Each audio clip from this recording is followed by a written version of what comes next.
Welcome to Jody's Jazz Academy, where you have jazz in bite-sized portions. All right, today's lesson is on modulating. And what does that mean? It's not like the space modulator from the Warner Brothers character. No, it simply means to change keys. All right? And we're going to talk about a technique that you can use to change keys effortlessly. And I'm going to give you 3 examples on how you can do that. And the third example is pretty complex, but you can do it, and I know that you can, all right?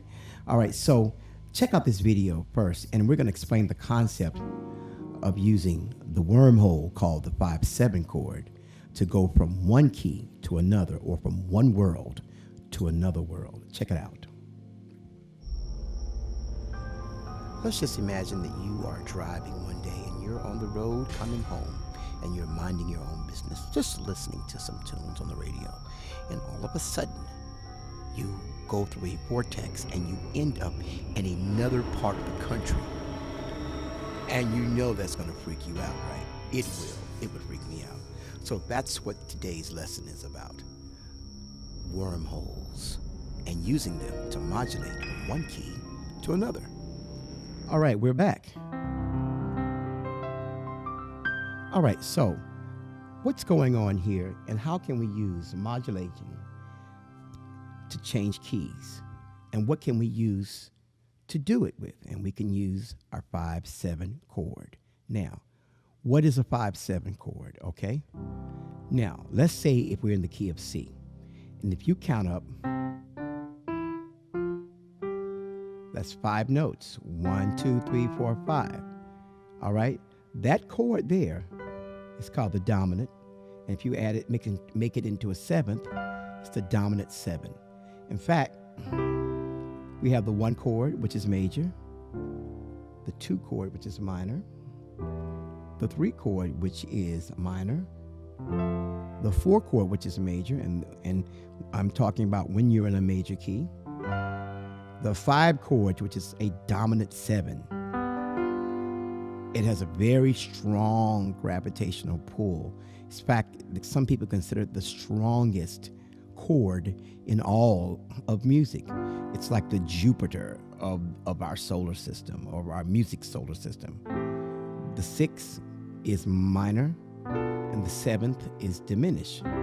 So we're going to exploit the gravitational pull of the dominant 7 and make it into a wormhole to get to somewhere else. Okay, for example, let's say if I'm doing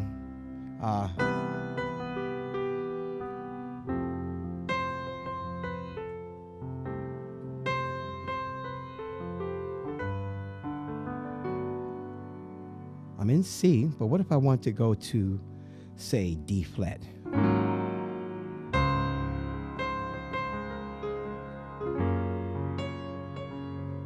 Yeah?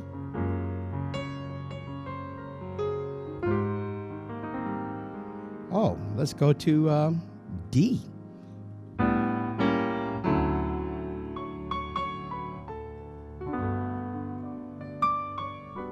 See?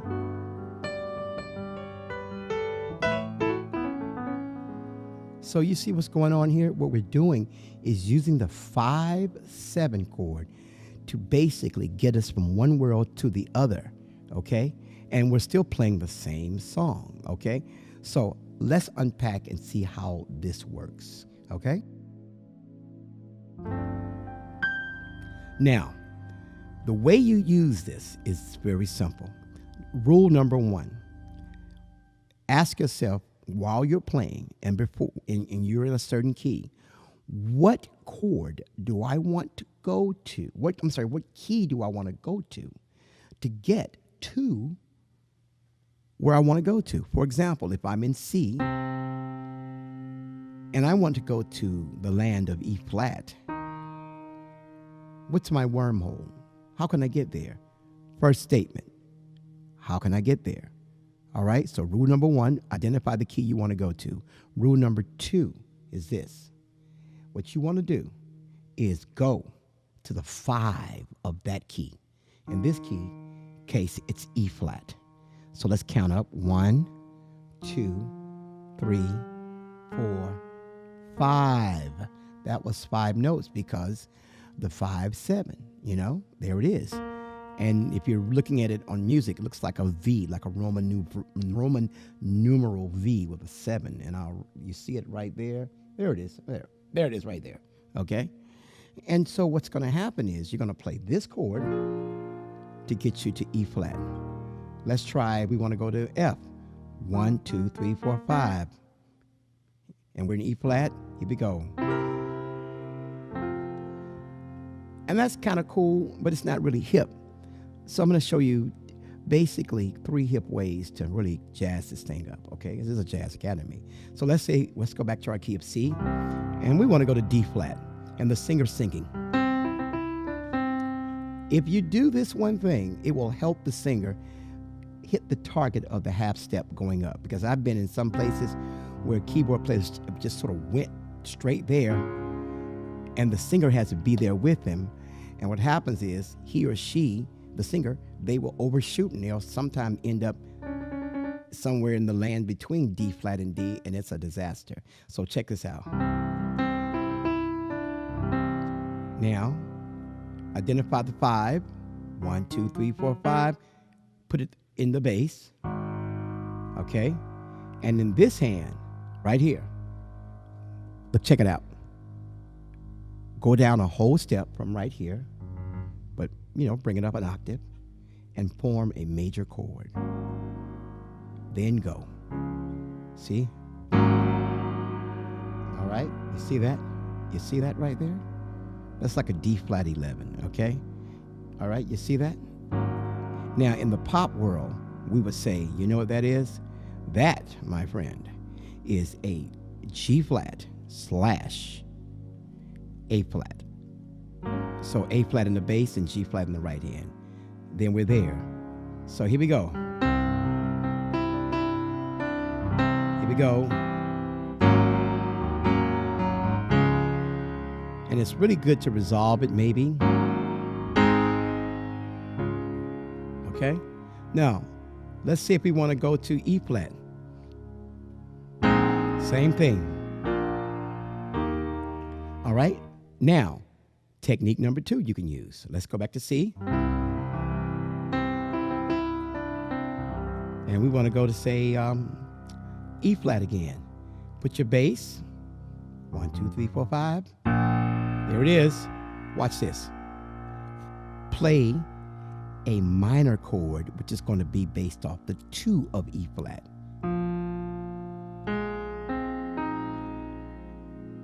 And then lower the 5th and the 7th. There it is. Look at that. Then go to E flat. So let's do it slowly. Was blind, but now I see.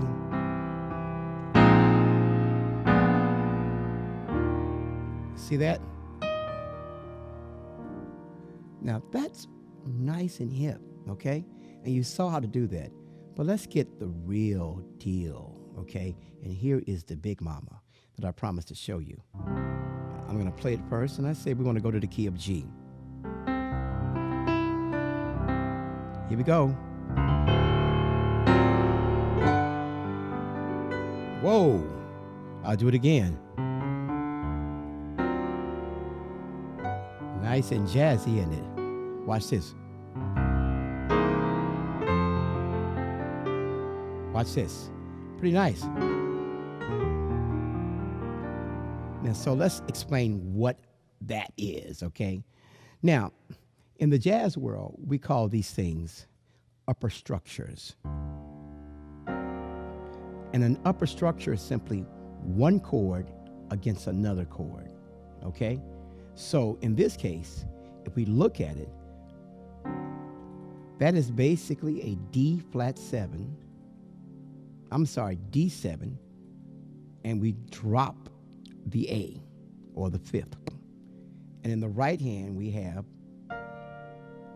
B flat, all right? So we can call these upper structures.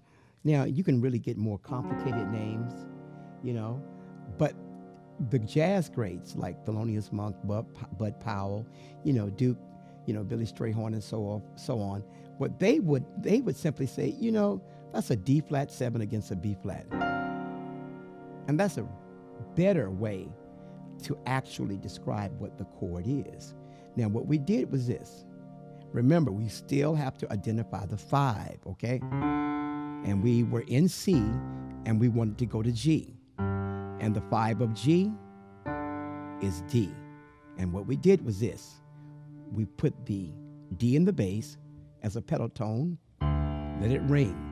With this hand, bring it up like a Shaolin monk. And watch this. Play the 3rd and the 7th. Whoo! There we go. I should have some sound effects right here. All right.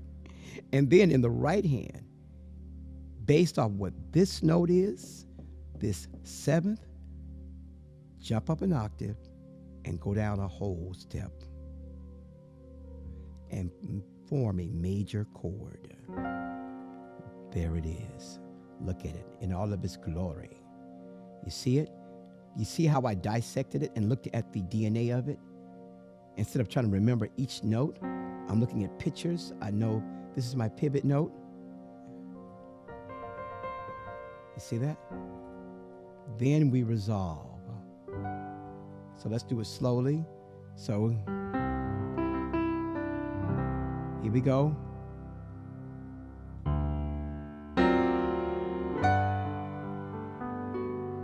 All right, let's do our John Legend thing. Let's try it on that. So let's do, here we go.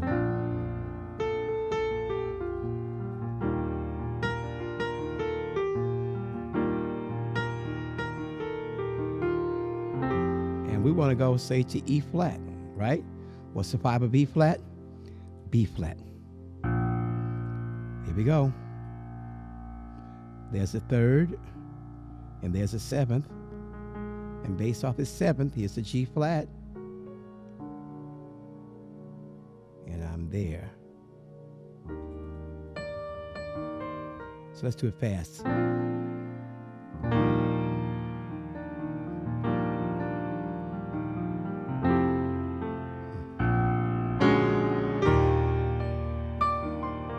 You see how that got us there? Nice and jazzy. Now, one more tip. You can drop the root. And a lot of gospel players would do this, and you see this a lot. They won't even play the 5. They will simply play the 3rd and the 7th of the 5. And remember, we talked about in another video that the 3rd and the 7th are the really the most important ones because they actually tell you what the chord is. All right? So let's try it without the root. Here we go.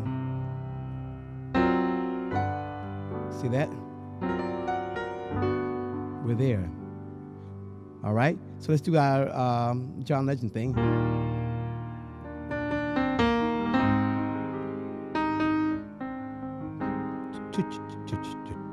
I'm going to go to F. All right? I got to do my calculation. What's 5 of F is C. Okay? I'm going to leave the root out because I know that's going to be C. And then I'm going to play the 3rd and the 7th. And based off what this note is, it's a B flat, go down a whole step. Form a major chord, and then slide up to the F major 7. So let's do it in real time.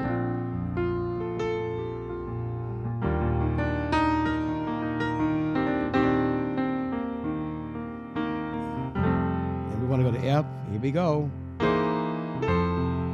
We're there. So, hey, that's it. That's how you do wormholes. So I hope you enjoyed this class today. If you have any questions, hey, hit me at jodymayfield@gmail.com. Here it is right there. Boom. You see it? There it is. Or you can visit my website and see the other things that I do. And that's Jody Mayfield, boom, at jodymayfield.com. Hey, man, I love teaching you guys. And if you like the lessons, please subscribe to my channel. And there it is. And until next time, Jody's Jazz Academy. Jazz in bite-sized portions. Until next time, see ya.